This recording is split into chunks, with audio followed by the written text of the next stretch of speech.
We are working on encouraging staff to be ambassadors of the organization. Do you have any ideas on how we can help them understand that their role as an ambassador is vital to the organization? Do you think incentives to encourage this might work? And if so, what would they be? Interesting. So I guess I need to start with like, what's the definition of ambassador? Like, so we're talking about staff. I can imagine like in a human service. So for example, at the food bank, the frontline staff or the folks that are interacting with our agency partners the most are truck drivers and warehouse employees. So, and it's really important for those people to, they have to be friendly, they have to be likable, they have to, that you can't just be like, dump a pallet on someone's porch and drive away all grumpy. You need to, you got to recognize that that's who you're seeing. That's the frontline employee that's going to get seen by the people that are actually doing the feeding work in the community. And so those people need to be, you just need to hire for the right person. You need to recognize that role has a customer service orientation to it, not just picking up heavy stuff and driving it around orientation. So for something like that, one of the things, I'm not a huge fan of incentives. I think, employees are smarter than that, and they don't like to be manipulated. I think people want to be valued and recognized for the good work that they do. And you'd want to have people that are role models that can then sort of mentor other staff that may not be good at that. So you want to, show that this person is really fantastic at doing this job. That person then needs to have some sort of responsibility for making sure everybody else kind of gets it and brings everybody else along for the ride. You do that not by, giving somebody a little bit of extra money I'm in the minority too in this, I'm sure. Like the staff meeting where you hand out like the employee of the month, and you like, for me, I always found that, maybe the person who got the employee of the month was super stoked about it. For me, I always felt like that was just kind of like a waste of everyone's time, because everybody should always have the opportunity to sort of do the best that they can all the time, and like singling out one person because some random thing happened just kind of seems arbitrary to me.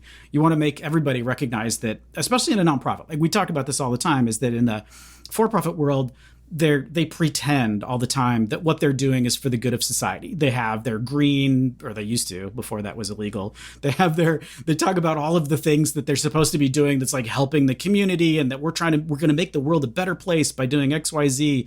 And in reality, it's just nonsense that they're just stacking on top of their business plan, which was to extract as much value from consumers as they can, right? That's what their purpose is. Their purpose is to make money for investors, and they dress it up in all this other kind of nonsense. Us on the nonprofit side is like the money is a necessary resource to be able to deserve to send units of mission into the community, like create something and give it to the community to make the community a better place, right? So that should be enough for if you're not making everybody miserable all the time, that should be enough to get the folks in your organization to always want to be good ambassadors, to always want to talk about, like, look at the wonderful things. One example I always got that was always kind of a little bit embarrassing is when I wear like logo wear and I go to the supermarket and somebody would like recognize the logo wear on my shirt. Like, oh my gosh, you work for these people? I love them. They're so great. Like, for me, that was enough validation to be like, okay, I'm good for like another month. Like just the checker at the supermarket recognizing the logo on my shirt and saying that she was happy that we had this in the community. Like that was enough for me to be like super stoked with my job for 30 more days. So like being able to generate that automatically, I think is way better than any kind of arbitrary nonsense. What do you think, Stacey? I'm sure you have a much smarter idea than I do. No, I'm not sure I have a smarter idea. I think about the question about how do you make every staff member understand their role as an ambassador. I think it starts with, is that the culture and expectation of every staff member? Because it's easier when you're like hiring and even orienting a new staff member to do it at that stage. Say, listen, like, right, here's what's really important to the way we work, the way we interact with other people. Here's why it matters, right? It actually just is. And so if that's really important, it's got to start on the front end, in my opinion. It's a lot harder I mean, it can be done, but it's harder to like adopt it once people have gotten in their mode. I mean, imagine it, Andy, right? Like you're a finance, you're in a finance guy, you're in your finance world, and now you're being told you got to be an ambassador, and you're like, I don't even interact with any of these people, right? Exactly. Yeah.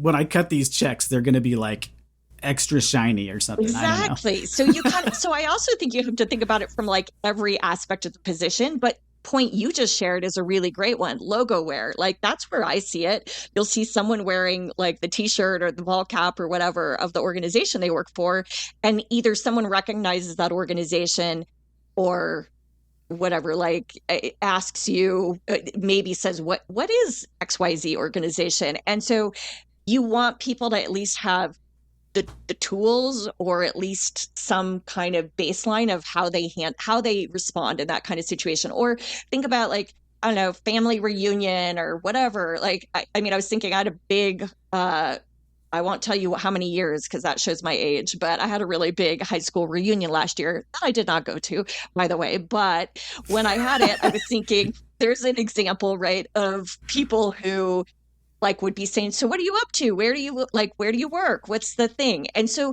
I think arming people with a little bit of knowledge and explain, but again, like if I'm an employee, I need to understand why is this important for me to be an ambassador, like because I think some people that comes much more naturally for, and others really need to understand, or they'll be like, I'm not good at that kind of thing, that's why I'm like a behind the scenes person, I'm not like, and it's like, okay, yeah, I get it. And we're not asking you to be phony, and we're not asking you not to be true to yourself and your personality, but what, how do you respond? Like, what do you do when someone says, hey, who do you work for or whatever? Like, what's your response? So I'm a believer that doing it on the front end is step one, like if you can, but this probably is not the case for this organization, right? So it's sort of thinking of, it sounds like they already exist. And so how do you introduce it? I mean, it becomes then, if it's a priority, you talk about why it's a priority, why now it makes sense.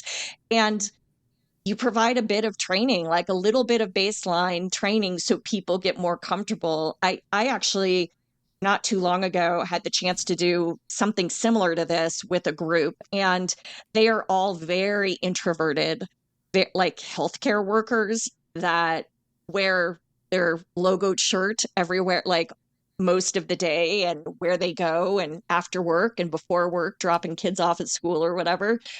And they were super nervous about it. But by the end of it, it was like, listen, I don't need you to be a superstar spokesperson. I need you to just talk about like, I don't know, why does this work matter? Why is it important to you? Like, do is there a story like about someone you've served that moved you? Now, I know that's harder for someone in like a finance or an HR role, but then that's where you use maybe a story from another staff member. So that's where I think you can build kind of the culture internally, is like, you make it a part of staff meetings. You have people share, just like at a board meeting when you're doing a mission moment or you're trying to get the board to have these nuggets. Same thing for staff. Like, how do you build it into sort of keeping it centered on the mission? And I also think, I mean, the benefit of it could be, and you may think this is a little Pollyanna, so I want to hear your response to it, but you may think the benefit, like, to me, I also think sometimes reminding the people that are doing hard work behind the scenes without interaction with the donors, the partners, the clients, they need to be reminded of why, like, of the work they're doing, like, still is helping make this possible. And so I think that trying to just remind people of, this is the organization I belong to. I'm like proud to be here because this is the kind of work we do. Even if I'm not doing direct service, I'm still part of that machine and part of, like, the wheels on the cog that make it go. So do you think that's a little Pollyanna of me, or No? no? So at the food bank, the CEO, I'm sorry, the COO had a sort of a mantra that he used to use, is that remember that your worst day is better than a lot of our clients' best day. Mm. And it's a good thing to sort of remind yourself that, like, why are we doing this? What is this? What is the ultimate purpose of why we're here? And even though, like, yeah, you can't get the spreadsheet to balance and you're just going to have to stay late until it does, like, that's that's like a minor problem when you actually know that when you go home, there's probably something to eat. Like that's it, but that's really easy. Like I think, some organizations have a much easier way of saying that. Like, I don't know if you're in some sort of niche cultural, like that, like maybe you're like, modern dance is, I don't know where you'd go with that, but it might be something to think about as like, center yourself, just like you said, center yourself back in the mission if you can. Nonprofit governance. Nonprofit answers. Nonprofit board. Nonprofit management. Nonprofit marketing. Nonprofit resources. Welcome to Nonprofit Everything, the podcast where hosts Andy Shurick and Stacey Wedding answer your questions about all things nonprofit. Hey everyone, welcome to another episode of Nonprofit Everything. This is Stacey Wedding, and I'm joined by my fabulous co-host, Andy Shurick. We are so glad to have you with us. It is a jam-packed episode today, full of lots of good questions and hopefully some juicy answers that bring a smile to your face too. We try to, both take it seriously, but also have some fun, and we hope you get to enjoy our personalities come through as we do this. So we appreciate you being with us. And as always, what makes these podcasts possible is your questions. So please shoot us a question. You know the drill. You can find us on the social channels. You can go to us online on nonprofiteverything.com and click the Ask a Question button and go to that section, or you can just track down Andy or me and say, this is my question. So you got a lot of opportunities and we love your questions. So thank you for listening and enjoy this episode.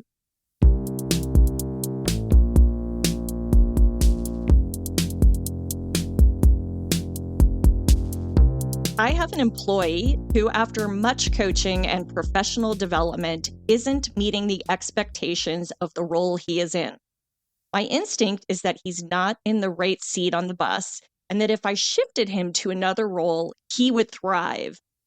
My challenge is that this shift would be a demotion in title and salary. If I choose to offer him the other position, do you think this could even work, given it's a demotion? I'm struggling with whether I should let him go entirely or invest more time in seeing if he can succeed in this other role.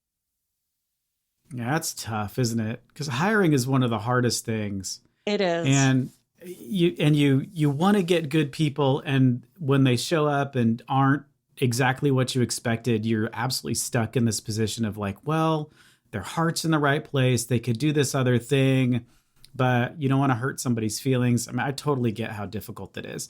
And I think I think that my answer depends on sort of what level this person is at. So like, for example, I worked one place and we hired a chief level position. And it was obvious within a couple of days that this person was not going to be not capable. It's not that they weren't capable. It's that it just wasn't going to be a right fit for what we needed. The skills that this person had didn't match well with the skills that we required for that position. And in hindsight, we probably should have said within that first 90-day evaluation period, this just isn't a good fit. Like, it's time to move on. It's not a good fit. Like, and we didn't. We kept that person on, and then, it was 2 years later, and then finally, then it's a different situation. Once it's 2 years down the road, and it's like, okay, now we've done all these things, and that's 2 years of opportunity that we lost. So I think the higher level the person is, the more you need to, I would say, probably be really strict about, this is not the right person for the role. We need to find somebody that's the right person for the role. Lower down the sort of org chart, if it's, you're moving somebody from a manager position to a non-manager position, or from a director potentially to a manager, depending how big your organization is, right? I'm assuming you've got multiple layers, right? That's more possible. And the question is, can you make it palatable enough for the person that you're talking to be able to make it so that they don't just get mad and quit? Because I would be annoyed, right? If somebody hired me for a position and then after 2 weeks, they're like, you know what? you know how we gave you the CFO position? We think you'd be a better accounting manager. I think I'd be like, peace out, right? Yeah, yeah, yeah. Well, it's offensive, right? It's not only to It like, is could it a be. hard thing for the ego, but it's offensive, and you didn't sign up for that role. You applied for a position, right? Because you thought Right. you were capable of doing it. So I'm with you. I think demotions are really tough. Yeah. So, I mean, I don't know. What do you think? What is Well, so? I guess So, in this position, where would you go? Like, let's set a more specific scenario. So, this is a person that came in at a mid-level position with management responsibility, and you're moving them lower to potentially someplace without management responsibility. Like, is that something that is possible? Do you think? I think it's possible. I saw this question and I actually dug in and did a little research because I have my own bias about this. I feel like in general, demotions don't work, right? So that was the bias going into this. I was like, in general, I don't care what level you are. It's a hard pill to swallow. People want to save face. There's just a whole lot of layers, especially if the salary is changing and the title. I think it is really tough for that to be successful. So that was my bias. So I went in and sure enough, I did a little research online and it was saying only 6% of demotions are voluntary, right? Suggested like so that when you share this with the employee, they are not saying, sure, like I'm willing to like, or like, I don't think this role is working. So I think that sort of tells us a lot. And usually I think there was another stat I found that said something like 50% of the time it doesn't work. I thought it would be higher than that, to be honest with you, Andy. Like I thought it'd be more like, I don't know, 90% of the time. But so so I feel like the first thing this person needs to do is, I mean, they mentioned that this person's there's been an investment in coaching, professional development. So is this truly a performance problem where they just don't have the skill level or whatever that is to meet the expectations of that role, which is what it sounds like. But I guess I want to dig a little deeper and say, or is it truly a fit issue, right? Like they don't just fit with the organization, and something like that won't be solved in changing roles, no matter what level, like wherever. If it's not a cultural fit, if it's something else, that it's just not working. So I guess in my mind, I feel like the person who wrote in about this really needs to do some deep soul searching, going, is it truly that like they just don't have the skill level? Maybe it was too ambitious of a hire or a job for the person, and they need some more training ground before they get there. Then I think that's a different kind of conversation, and then I think it's okay. I think it's got to be framed and communicated. That is the art in this all the way, right? It's got to be framed as the right person, but the wrong seat on the bus, right? Because I think, to your point, Andy, if you leave the wrong person in the wrong seat, that's a detriment to everybody, to that person, to the organization. And that just is not what is best for the mission and for advancement of all the things that you've got to do at a nonprofit. And so I think there needs to be some quick action, because I don't think you want this to drag on too long, whatever the action is. And I think the communication needs to be very much like, hey, value you as an employee, believe you can excel in another role. And here's why we're choosing to give you this option or instead of actually termination. And so you have a choice, and then leaving it as you have a choice. So like, here's your options, right? Either we part ways, because I also think that empowers the person, right? If you put it back in giving them agency over this, that's going to make a lot of difference. And like also saying, how are you feeling about this role? And like, you know, you and I, Andy, have probably worked with people before where they're relieved that someone had, because they can't seem to succeed, right? There's those people in organizations where they're relieved that someone's having a conversation because they're trying everything and they can't get it done, whatever it is. And so like this actually gives them a way to say, I'm so glad you brought this up because this doesn't feel great. So I think I'm gonna like take the demotion or whatever. And I don't think you ever use the word demotion when you're talking about this. I mean, we're being blunt here, right? Yeah. But hey, let's change you to a different role. I don't know. Those are my thoughts. I feel like you got to address the elephant in the room, and you also got to acknowledge like this may feel like a step backward, but there's also potential to excel in this other role. And here's what success looks like in that. And here's the pathway this could provide you. So like, let's talk about it. We want to try to make this work. I mean, to me, I would appreciate, even if I, as the employee, was like, hey, peace out, employer, I'd still appreciate that they were trying to like work with me on it, like not just kicking me to the curb. So I don't know. What do you think? No, I totally agree. Giving the option, like being super transparent about it, and giving the employee the option of saying, "Look, we've worked with you. We've tried to get this. Here's what we see. Like this is why it's not working. Whether it's not we're not meeting goals, or there are specific challenges that we're having that we need to take care of. And and if the person is really invested in the mission, like so, I'm imagining like a museum. There aren't that many museum jobs, and the people that get museum jobs are like super into it because they want to have the museum job. So getting demoted, but moving into a different role because that one role isn't a good fit for you, but staying within that museum job might be okay. That's fine. Like even if it's less money, yeah, we'll figure that out later.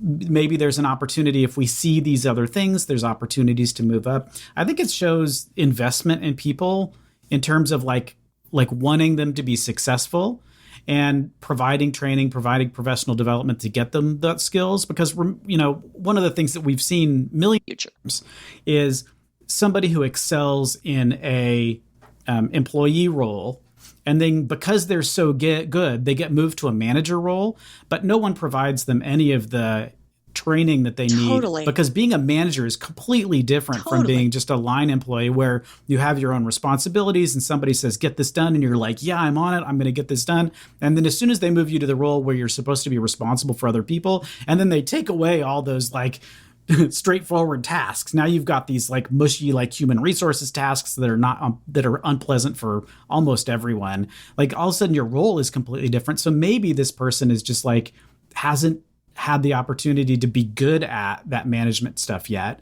and needs to spend more time learning how to do it by observing other people and being really clear about this is what needs to happen for us to move you back into this other role.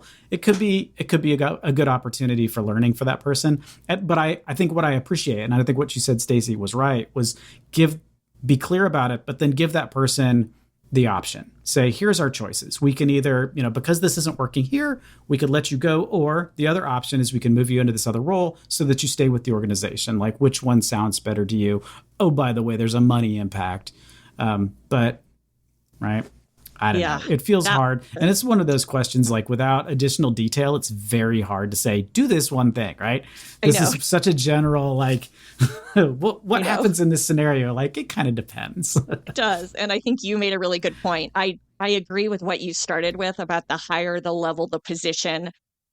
I don't think that works at all. I mean, I just don't think that works. If you are a C-suite or executive level, whatever, you are really like one of the top dogs at the organization. I don't think it works for a demotion. I think that's much, much harder.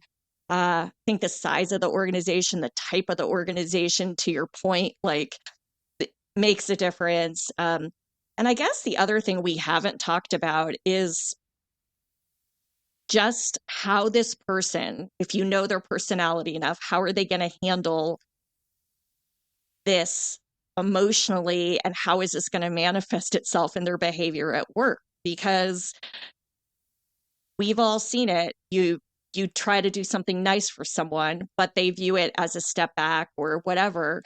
And it's a step back in title, salary.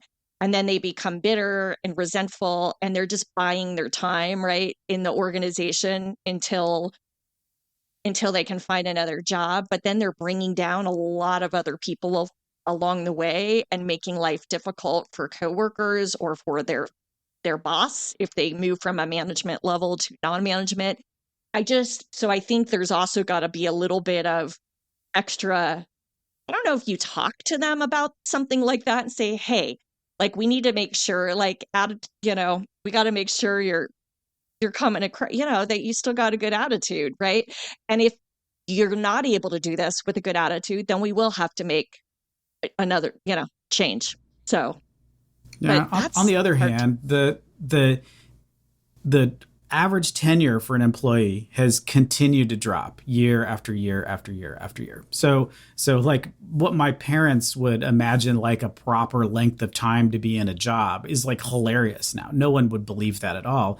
And somebody could be in a role for a year and think, a year is plenty. That's a really long time. I learned what I needed to learn. I did what I needed to do. And as an employer, like in the sort of at the top levels, you're really annoyed because you see this churn at the bottom.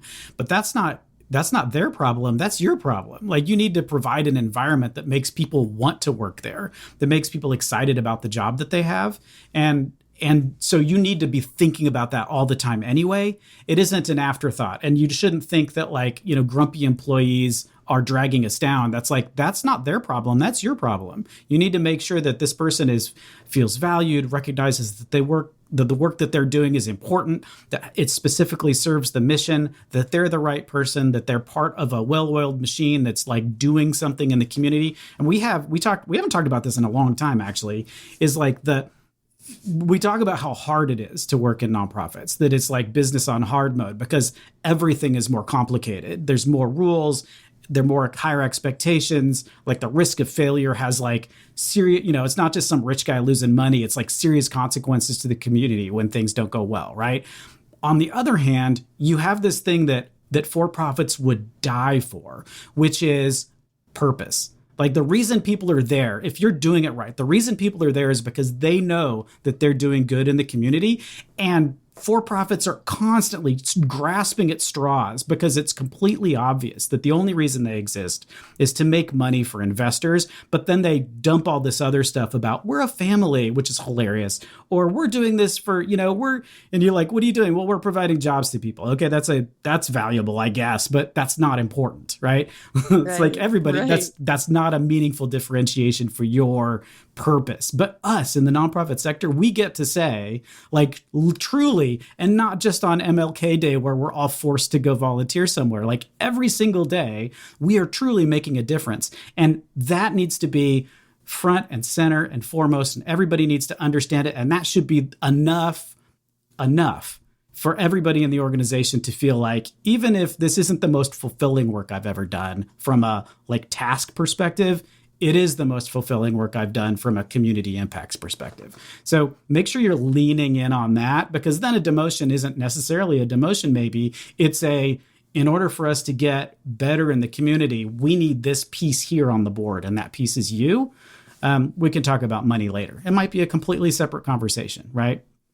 So I'm curious, and I'm going to take us off the original topic, but I think we answered it. So, hey, I'm going to diverge for a minute. Moving on. But, because that's kind of what we didn't, because we didn't have enough detail. So what do you think is the average? Have you seen stats about what the average sort of tenure is these days? Have you seen anything recently on that? Not recently. I should probably do that to come up with what the statistics are. But I think in general, what we're seeing is shorter and shorter and shorter tenure and this is probably, and I don't know that we have that data on nonprofits anyway. I don't know that we're capturing that from the sector specifically. If somebody listening happens to have that or know where we can find it, let us know. But I haven't seen that specific statistic. I know for business in general, like, over the years, like when you look at sort of a long-term view, it is getting shorter and shorter and shorter. I think there are stats, and I can see if I can find it. And if it's a publicly available source that we can link to in the show notes, we will. But I believe AFP, Association of Fundraising Professionals, they do a lot of research and studies on the fundraising profession because it's one of the highest turnover professions in nonprofit. And Always, I believe last I saw it was something like the average tenure of a development professional or development director is 18 months. Don't quote me on it, but we'll see what we can find. And so And you and I remember this was one of our initial, like this was way back in the day when I think we had our initial conversation about this topic. And I remember one of the young nonprofit professionals groups, several of them who listen were joking because they were saying that they were on your side on that topic more than mine, because I'm a little old school with it. I'm like, I want to see loyalty. I want to see someone who stayed there forever, right? I mean, yeah. And I'm on the side of, you got to earn it. Like, you got to earn people's trust, and they need to think like, okay, the grass could be greener, but I'm actually doing something important here that I can't do anyplace else. And we know, I mean, the challenge with development folks is that so many organizations just bring them on, burn through their address book, and they move on, right? It's like, so who do you know? Like, well, that's not how development works. It's about the mission and making relationships and like all the stuff that we talk about infinity times that everybody talks about. Like, and these, boards may come into it, especially younger boards may come into it and not understand that it's a professional skill, and you hire people that are good at making relationships, and relationships that are legitimate take time. It's not something you can do quickly. So if your development staff is turning over once every 6 months or once every year, or once every 18 months, you probably have a fundraising challenge. Oh, totally.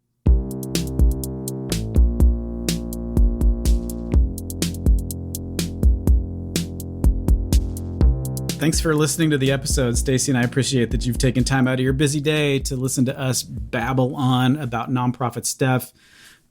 So just one of my favorite things is direct mail. I just got a piece of direct mail like right before our call, and I was glancing at it, and it's horrible. I love it. It's from a big organization too. It's not even a baby organization. Like, somebody paid money for this thing, and the only good thing about it is it has a QR code so that you can give online, right? So that you can scan it and immediately, because you're looking at this thing and you're like, well, I don't even know where my checkbook is, and I'm certainly not using this envelope without a stamp that they gave me.